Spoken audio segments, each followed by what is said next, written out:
video is a response to Tim R. Hilliard.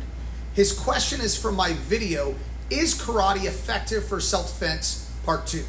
His question is, why do you think the Hikite, or chamber hand, is taught the way it is improperly?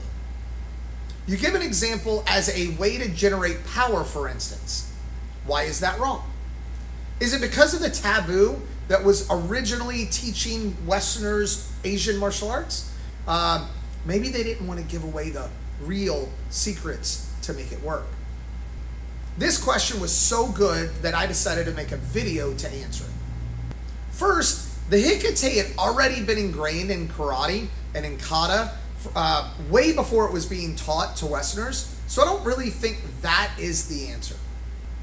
I've been teaching karate and martial arts for over 30 years. And if you've taught as long as I have, you've done a lot of things wrong and you've been able to correct them.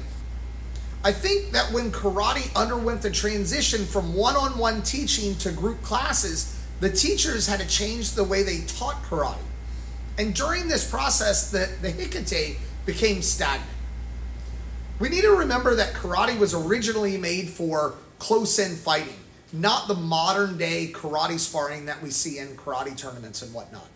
The incidental guard, hands-up position, is more for boxing and modern-day karate sparring.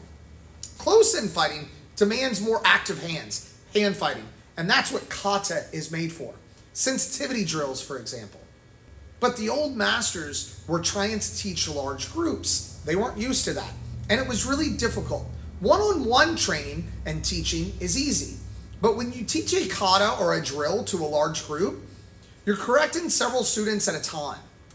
So a lot of them are just standing still with their hands on their hips in a front stance, okay, in this static position. And that's problematic as a training tool.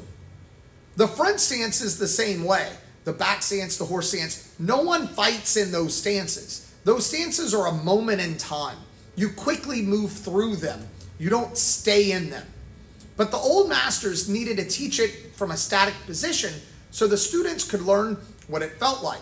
And that became a problem later on. Well, that's my best guess because really I wasn't there. So I think it was a teaching tool that went overboard. It was just never corrected. One of the other things is about 100 years ago, modern day sparring was becoming the new part of karate that everyone wanted to do. So I think kata kind of took a back seat in their training. And so nobody really tried to make it any better. Well, that's my opinion. Not that I'm correct, but that's what I think happened. Tell me your thoughts. I would love to hear them. And if you have a question, put it in the comments. I check all of the comments. And if it's a good comment, if it's a good question, I may even make a video about it. Just like this one from Tim R. Hilliard.